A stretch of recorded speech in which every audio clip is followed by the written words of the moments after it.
Hello guys, welcome back in another video. आज हम chapter number 9 जिसका नाम है बायोमोलिक्यूल 11th एनसीईआरटी का जो 9th चैप्टर है उसका हम क्विक रिवीजन देखेंगे।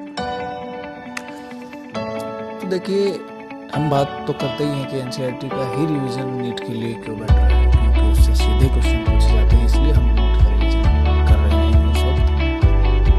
और किसी को भटकने की ज़रूरत नहीं है। जो लोग नीट के लिए एनसीईआरटी देख रहे हैं, आप लोग सही है और एग्जाम में आपको पता लग जाएगा कि आप सही है। तो चलिए शुरू करते हैं अपना वीडियो। देखिए, बायोमोलिक्यूल्स दो शब्द से बना है, बायो प्लस मोलिक्यूल्स। बायो यानी मॉलिक्यूल में हम दो चीज़ों को समझ पाते हैं, एलिमेंट्स और कंपाउंड्स। तो लिविंग में जो एलिमेंट्स और कंपाउंड्स होते हैं उनके बारे में हम यहाँ पर देखेंगे। देखिए, जो पहला पैराग्राफ है ऊपर का, इसमें यही समझाया गया है कि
एसिड सोल्यूबल पूल जो है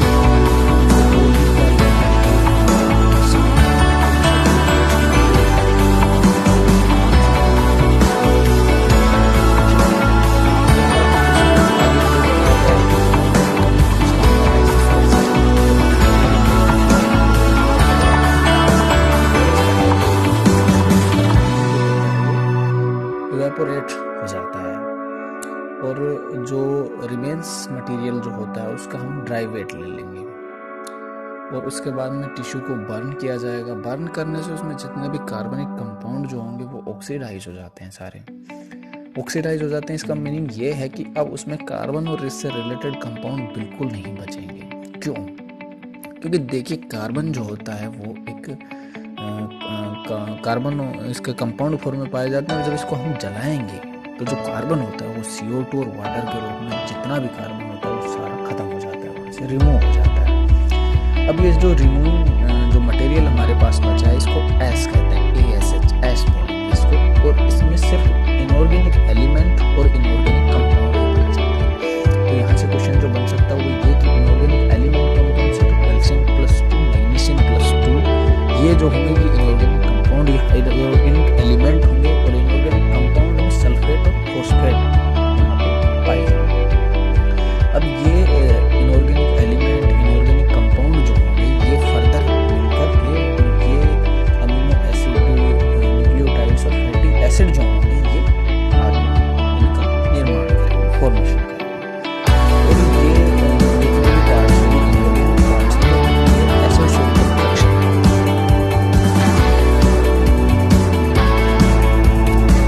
बात करते हैं।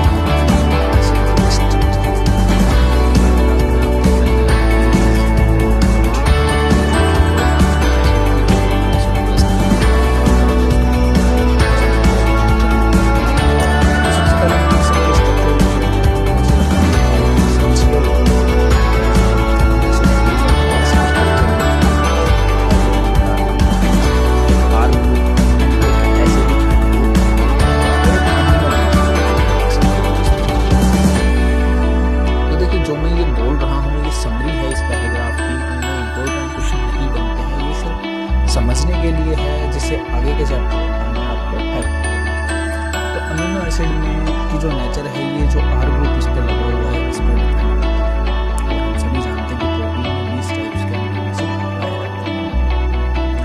यहाँ पे कुछ क्वेश्चंस जो पेज नंबर 144 के ऊपर दिए गए हैं, एसिडिक अमीनो एसिड कौन सा है, तो उसमें glutamic acid, basic amino acid, lysine, neutral value आ जाएगा। इसको याद करने की ट्रिक आप इससे याद कर सकते हैं, AG बाल वाले, A से एसिडिक, G से ग्लूटामिक एसिड, बाल से बेसिक।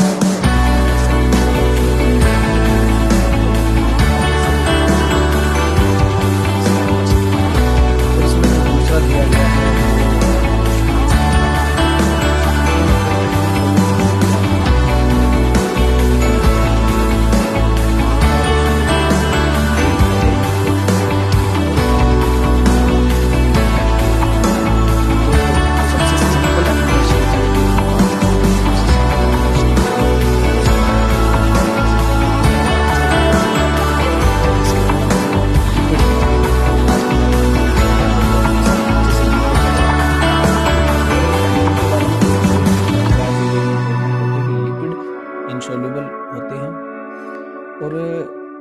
लिपिड है, उसको सिंपल शब्दों में हम उसको फैटी एसिड बोल सकते हैं। लिपिड जो होती है वैसे ग्लिसरॉल प्लस फैटी एसिड से मिलकर बनी होती है।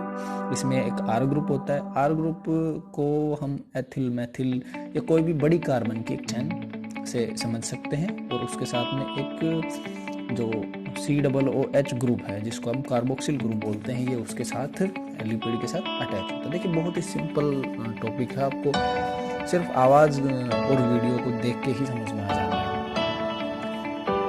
और दूसरा एराकिडोनिक एसिड जो बताया गया है, उसमें 20 कार्बन एटम होते हैं। कार्बोक्सिल कार्बन जो होता है उसको जोड़ के टोटल उसमें 20 कार्बन पाए जाते हैं। एरोमेटिक एसिड में 16 पाए जाते हैं।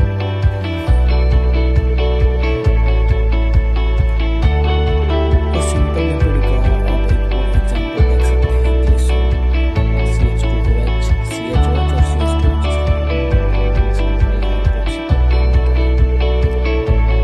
सारी जो लिपिड्स होती हैं, इससे बात करने की लिपिड प्लस फैटी एसिड से मिलकर बनी होती है। देखिए लिपिड्स जो होते हैं उनको मेल्टिंग पॉइंट के आधार पर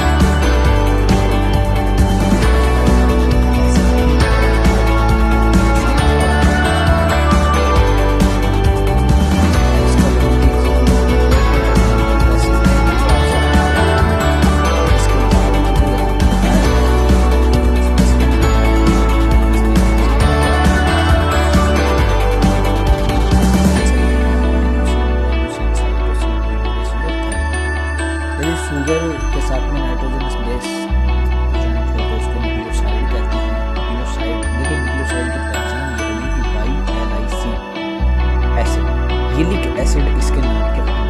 तो यदि आपको एग्जांपल देके यहाँ से क्वेश्चन पूछा जाए कि निम्न में से कौन सा न्यूक्लियोसाइड है, तो आप ऑप्शन में ये देखेंगे कि किसके लास्ट में YLIC एसिड लिखा होगा, तो वो क्या होगा, न्यूक्लियोसाइड। तो एडिनाइलिक एसिड, डाइलिक एसिड, वेनिडाइलिक एसिड, यूरिडाइलिक एसिड, सल्फोडाइलिक एसिड, ये सभी क्या होंगे, न्यूक्लियोसाइड होंगे। और यदि शुगर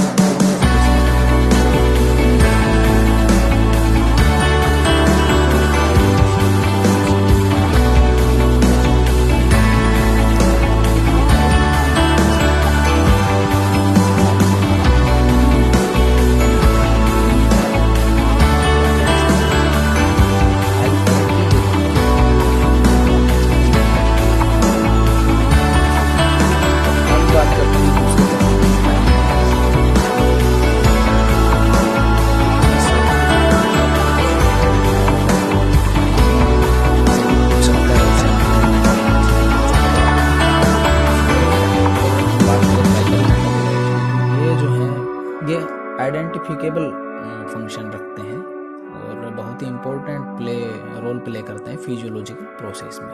इनके एग्जांपल कुछ इस प्रकार से हैं, एल्केलॉइड्स, फ्लेवोनॉइड्स, रबर, एंटीबायोटिक्स, कुछ इसेंशियल ऑयल, सेंट्स, गम और स्पाइसेस यानी मसाले। तो ये सभी जो आते हैं ये प्राइमरी मेटाबोलाइट्स में आते हैं।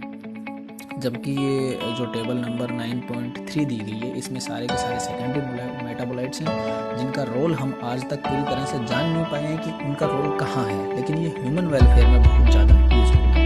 और सेकेंडरी मेटाबोलाइट की खास बात यह है कि इनका इकोलॉजिकल इम्पोर्टेंस जो है वो बहुत ही ज़्यादा होता है। तो अगला एक इम्पोर्टेंट टॉपिक बायोमैक्रोमोलेक्यूल, जिसमें से हर साल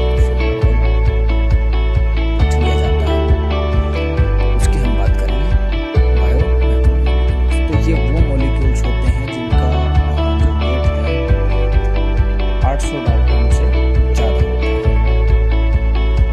ठीक है,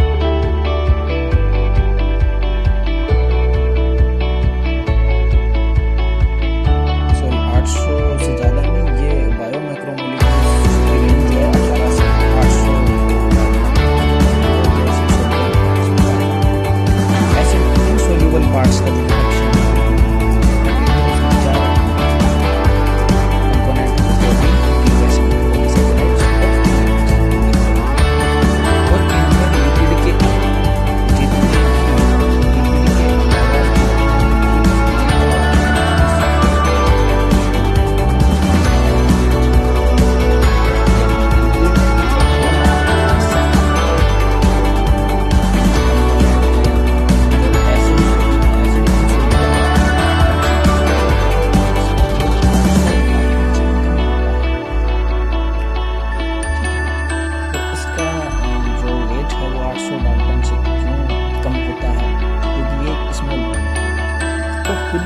एसिड इंसॉल्युबल फ्रैक्शन में क्यों पाया जाता है, जबकि बाकी सभी कंपोनेंट्स वो 1000 डाल्टन से ज़्यादा वेट वाले हैं, तो सिर्फ लिपिड कम है, तो ये इनके साथ में क्यों पाया जाता है। इसी वजह से जब हम सेल मेम्ब्रेन को सेल मेम्ब्रेन वाले टिश्यू को ग्राइंड करते हैं तो ये सेल मेम्ब्रेन में लिपिड पाया जाता है। ग्राइंड करते समय सेल की स्ट्रक्चर जो होती है डिस्टर्ब हो जाती है, सेल मेम्ब्रेन और अदर मेम्ब्रेन जो होती है ब्रेक ब्रोकन हो जाती है, छोटे छोटे पीसेज में बढ़ जाती हैं, और ये जो वेसिकल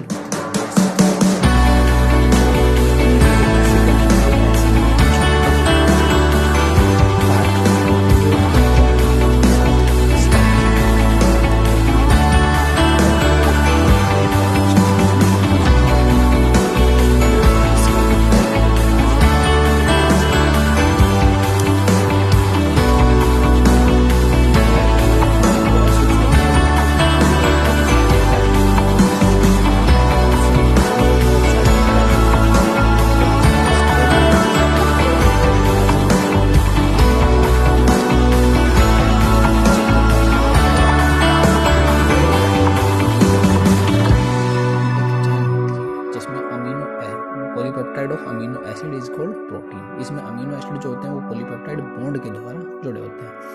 प्रोटीन नेचर में हेटेरोपॉलीमर होती है। देखिए दो शब्द हैं, हेटेरोपॉलीमर और होमोपॉलीमर। क्या होते हैं? यदि एक टाइप का मोनोमर बार बार रिपीट होता है तो उसको बोलते हैं होमोपॉलीमर, और यदि एक से ज़्यादा टाइप के पॉलीमर बार बार रिपीट होते हैं तो उसको कहते हैं हेटेरोपॉलीमर। देखिए अमीनो एसिड से मिलकर प्रोटीन बनी होती है। अमीनो एसिड दो टाइप के होते हैं, एसेंशियल और नॉन एसेंशियल। एसेंशियल तो उनको डाइट के थ्रू अपटेक किया जाता है, और नॉन एसेंशियल वो होते हैं जो बॉडी में सिंथेसाइज किए जाते हैं। प्रोटीन से रिलेटेड दो ही चीज़ें इंपॉर्टेंट है, collagen most abundant protein in animal bodies, और दूसरा है विस्को most abundant protein in whole biosphere. तो बायोस्फीयर का याद रखिए, एनिमल वर्ल्ड बायोस्फीयर पूछा जाए तो विस्को, और एनिमल वर्ल्ड में मोस्ट अबंडेंट प्रोटीन का नाम है तो कोलेजन। चलिए अगला पार्ट डिस्कस करते हैं पॉलीसेकेराइड। तो पॉलीसेकेराइड कह दीजिए, इसका दूसरा नाम कार्बोहाइड्रेट भी है। ये लॉन्ग चेन ऑफ शुगर्स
है ये न्यूक्लिक एसिड में शुगर पाई जाती है राइबोज और deoxyribose.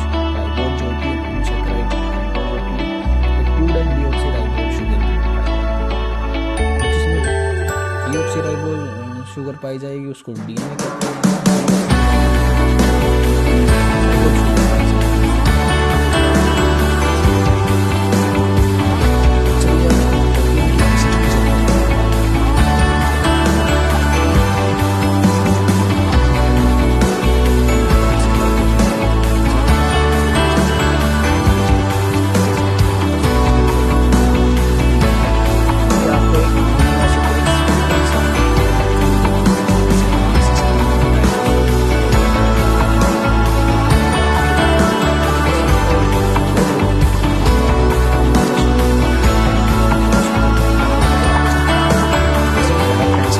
First amino acid N terminal कहलाएगा और राइट हैंड साइड का जो लास्ट अमीनो एसिड होगा ये सी टर्मिनल कहलाएगा। और यदि इसमें थोड़ा हेलिक्स फॉर्म भी दे दिया जाए, इसमें थोड़ा सा फोल्डिंग होना शुरू हो जाए, तो थोड़ी फोल्डिंग यदि लीनियर चेन में आपको देखने को मिले तो उसको कहते हैं सेकेंडरी स्ट्रक्चर, जो कि 9.4 डायग्राम ए में दिखाया गया है। देखिए जो डायग्राम 9.3 है उसमें काफ़ी हिस्सों में फोल्डिंग नहीं है, तो 9.3 के जिन हिस्सों में फोल्डिंग नहीं है 9.4 ए में उसके काफ़ी और हिस्सों में भी फोल्डिंग हुई है। तो ये अंतर है प्राइमरी और सेकेंडरी स्ट्रक्चर में। बात करते हैं टर्सरी स्ट्रक्चर। तो टर्सरी स्ट्रक्चर में क्या होती है कि प्रोटीन जो होती है उसका एक स्ट्रैंड बाकी जो स्ट्रैंड होता है उसके ऊपर खुद ही फोल्ड होना शुरू हो जाता है। 3D स्ट्रक्चर पाया जाता है। बायोलॉजिकल एक्टिविटीज के लिए प्रोटीन कम से कम 3D स्ट्रक्चर जरूरी है। और जब दो 3D स्ट्रक्चर, दो अलग अलग 3D स्ट्रैंड एक दूसरे के ऊपर एक 3D स्ट्रैंड दूसरे 3D स्ट्रैंड के ऊपर फोल्ड होना शुरू हो जाए तो उसको कहते हैं क्वाटरनरी स्ट्रक्चर। इसका बेस्ट एग्जांपल है ह्यूमन, एडल्ट ह्यूमन का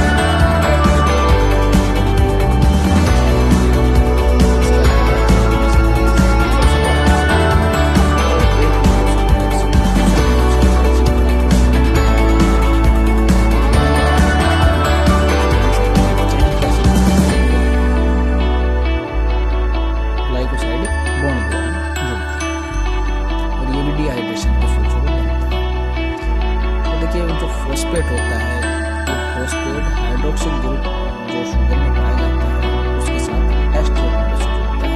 तो यदि आइदर साइड से यूज हो तो उसको फॉस्फोडाइएस्टर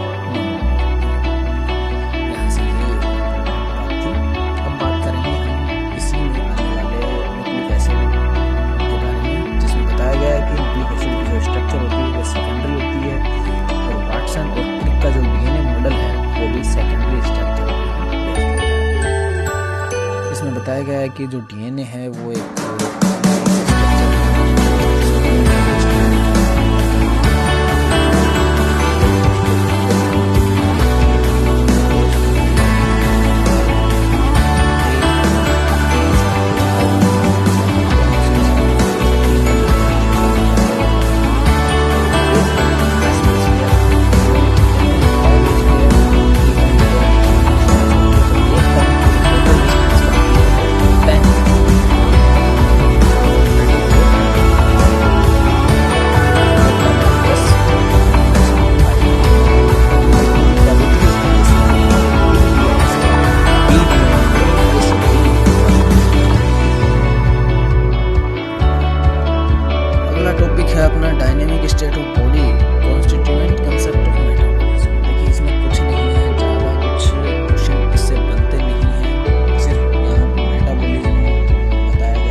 2016 में क्वेश्चन पूछा गया था यहाँ से।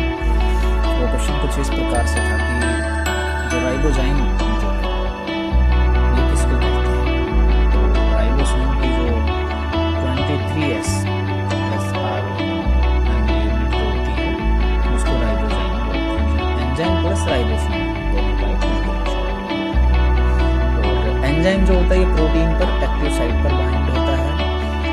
एंजाइम टेम्परेचर बढ़ाने से एंजाइम की जो एक्टिविटी है ये बढ़ती है, लेकिन एक लिमिट तक बढ़ती है। उसके बाद जाके एंजाइम की जो एक्टिविटी है शुरुआत में बढ़ती है, उसके बाद हायर टेम्परेचर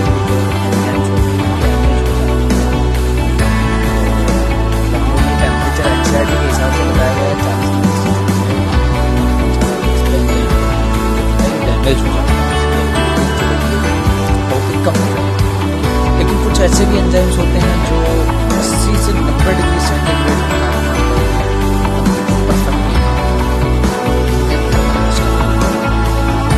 कुछ थर्मोफिलिक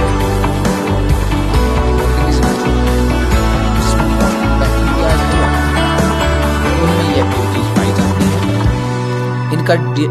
इनमें टेक डीएनए पॉलीमरेज पाया जाता है, जिसका यूज हम पीसीआर में करते हैं, जो आपने आगे जो बायोटेक्नोलॉजी जो 12th के चैप्टर है उनमें आपने पीसीआर की क्रियाविधि के दौरान पढ़ा होगा। तो देखिए, बात हम केमिकल रिएक्शन की करेंगे। यहाँ पर कोई भी केमिकल रिएक्शन होती है उसमें एंजाइम्स जो होते हैं ये भाग लेते हैं, सबस्ट्रेट को प्रोडक्ट में बदलने का काम करता है। जो रेट होती है प्रोडक्ट की कंसंट्रेशन पर टाइम के अकॉर्डिंग हम बताते हैं। और इसमें बताया जाता है कि जो रिएक्शन की रेट है ये 10 डिग्री सेंटीग्रेड तापमान बढ़ाने पर दुगनी हो जाती है, और 10 डिग्री सेंटीग्रेड तापमान कम करने पर जो रेट है रिएक्शन की जस्ट हाफ हो जाती है। और यहाँ पर एक एग्जांपल दिया गया है कार्बनिक एनहाइड्रेज एंजाइम का। ये दुनिया का सबसे फास्टेस्ट एंजाइम है, दुनिया का सबसे fastest enzyme carbonic anhydrase. Question पूछा जा सकता है यहाँ से। 6000 मॉलिक्यूल्स पर सेकेंड ये फॉर्म करता है।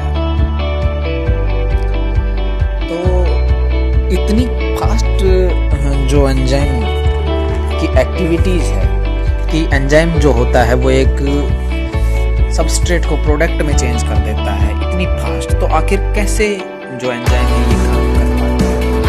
तो enzyme being about such high rates और केमिकल कॉम्बिनेशन, इतना हाई रेट्स कैसे? तो इसकी वजह जो है वो ये है कि एंजाइम्स जो होते हैं ये एक्टिवेशन एनर्जी को कम करते हैं। एक्टिवेशन एनर्जी कम होने से सबस्ट्रेट आसानी से ट्रांजिशन स्टेट में चला जाता है, वहाँ से बनाकर आसानी से प्रोडक्ट को बदल जाता है। ये वजह है कि एक जो एंजाइम है ये आसानी से एक्टिवेशन एनर्जी को कम करके उसको रिएक्शन को कंप्लीट करता है। और इसमें नेचर ऑफ एंजाइम एक्शन कैसे कंप्लीट होता है, तो उसमें हम बताएंगे कि सबसे पहले एंजाइम जो होता है ये सबस्ट्रेट के साथ बाइंड होता है, पीएस कॉम्प्लेक्स बनाता है। पीएस कॉम्प्लेक्स बनने पर उसमें पुराने बॉन्ड्स टूटने लगते हैं, नए बॉन्ड्स बनने लगते हैं। तो एंजाइम प्लस प्रोडक्ट का एक कॉम्बो बन जाता है, और धीरे धीरे जो एंजाइम्स होता है इससे प्रोडक्ट अलग हो जाता है। एंजाइम इस पूरी रिएक्शन के दौरान अनचेंज होता है। ठीक है, तो देखिए दोबारा से कुछ फैक्टर्स की हम बात करेंगे जो एंजाइम को अफेक्ट करते हैं। उसमें टेम्परेचर एंड पीएच है। तो इसमें ऑप्टिमम टेम्परेचर पीएच की बात की गई है कि जिस पे एंजाइम मैक्सिमम जो होता है कार्यशील होता है, तो उसको हम optimum temperature and optimum pH कहते हैं। अब कंसंट्रेशन की बात की जाए कि कंसंट्रेशन ऑफ सबस्ट्रेट कैसे इस रेट ऑफ रिएक्शन को चेंज करता है। तो शुरुआत में जब एंजाइम के पास में सबस्ट्रेट की कंसंट्रेशन को बढ़ाया जाता है, तो शुरुआत में जो उसकी रेट होती है ये बढ़ती है, और धीरे धीरे जब आप सबस्ट्रेट की कंसंट्रेशन बहुत ज़्यादा कर देंगे, सबस्ट्रेट बहुत ज़्यादा मात्रा में आप एंजाइम को अवेलेबल करा देंगे, तो धीरे धीरे रेट बढ़ के और एक हायर पीक जो होगी वो प्राप्त कर लेगी। उसके बाद में कितना भी सबस्ट्रेट डालेंगे रेट ऑफ रिएक्शन कांस्टेंट होगा। यहाँ से बहुत ही इम्पोर्टेंट क्वेश्चन है इनहिबिटर का, कि यदि कोई केमिकल कंपोजिशन एंजाइम के साथ बाइंड हो जाता है और उसकी एंजाइमेटिक एक्टिविटी जो है उसको शट ऑफ कर देता है तो उसको इनिबिशन कहते हैं। और ये जो केमिकल जो इसकी इनिबिशन की एक्टिविटीज दर्शा रहा है इसको बोलते हैं इनहिबिटर। और जो ये केमिकल इनहिबिटर होते हैं यहाँ पे बहुत ही इम्पोर्टेंट एग्जांपल आप पढ़ेंगे जो नीट में आया हुआ भी है, कॉम्पिटिटिव इनहिबिटर, कि यदि जो सबस्ट्रेट है उसके जैसी ही स्ट्रक्चर हो इनहिबिटर की तो उसको कॉम्पिटिटिव इनहिबिटर कहते हैं। इसका सबसे बढ़िया एग्जांपल है मैलिनेट सक्सिनेट डिहाइड्रोजिनेज का इनहिबिशन किसके द्वारा? मैलोनेट के द्वारा। एग्जांपल यहाँ से पूछ सकता है तो ध्यान रखेंगे, सक्सिनेट डिहाइड्रोजिनेज का इनहिबिशन मैलोनेट के द्वारा एक कॉम्पिटिटिव इनहिबिशन का एग्जांपल है।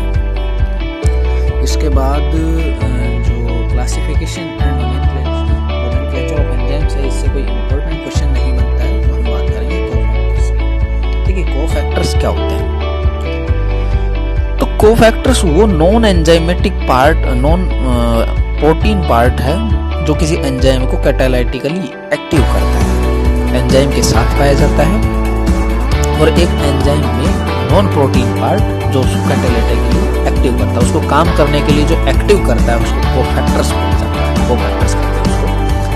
अब इस कोफैक्टर के अलावा जो एंजाइम का प्रोटीन पार्ट जो बच जाता है उसको एपोएंजाइम कहते हैं, एपोएंजाइम और कोफैक्टर। तो कोफैक्टर क्या होगा कि किसी एंजाइम में पाए जाने वाला नॉन प्रोटीन पार्ट जो उसको कैटालाइटिकली एक्टिव करेगा तो क्या कहलाएगा? कोफैक्टर। लेकिन बहुत ही सिंपल है, लेकिन अगर समझ में नहीं आएगा तो बहुत ही कंफ्यूजिंग पॉइंट है और यहाँ से पक्का क्वेश्चन बनता है। तो दोबारा से देख लीजिए, कोफैक्टर नॉन प्रोटीन पार्ट जो एंजाइम को कैटालिटिकली एक्टिव करेगा वो है कोफैक्टर। और इसके अलावा एंजाइम में जो प्रोटीन पार्ट बचेगा उसको कहेंगे एपोएंजाइम। अब कोफैक्टर 3 टाइप्स के पढ़ेंगे यहाँ, प्रोस्थेटिक ग्रुप्स, कोएंजाइम्स और मेटालाइन। प्रोस्थेटिक ग्रुप की बात करें तो प्रोस्थेटिक ग्रुप ऑर्गेनिक कंपाउंड होगा, टाइटली बाइंड होगा एपोएंजाइम के, यानी प्रोसेस के शुरुआत से लेकर के लास्ट तक ये जो प्रोस्थेटिक ग्रुप होते हैं ये उसके साथ अटैच होते हैं। किसके साथ?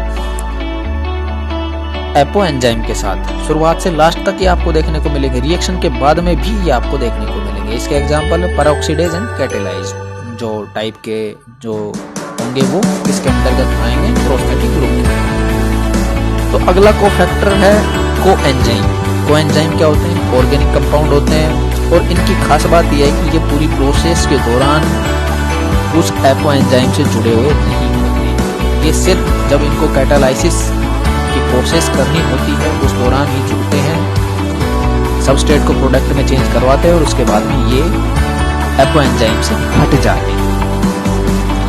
और कई जो कोएंजाइम्स हैं उनके एसेंशियल केमिकल कंपोजिशंस विटामिन होते हैं। कई जो कोएंजाइम हैं उनका एसेंशियल केमिकल कंपोनेंट विटामिन होता है, जैसे NAD और NADP का नियासिन विटामिन होता है। ये एग्जांपल आप ध्यान में रखेंगे, NAD एंड NADP का नियासिन विटामिन जो होता है ये एसेंशियल केमिकल कंपोनेंट है। इसके अलावा कुछ मेटालाइन कोफैक्टर्स के रूप में पाए जाते हैं जो एपोएंजाइम के साथ जुड़ते हैं, जैसे कार्बोक्सीपेप्टाइडेज एक कोफैक्टर, कार्बोक्सीपेप्टाइडेज एक इसके साथ में कोफैक्टर जोड़ता है जिंक। तो बात हम करते हैं कि यदि किसी एंजाइम के साथ यानी एपोएंजाइम के साथ जुड़ा हुआ कोफैक्टर हटा दिया जाए तो क्या होगा?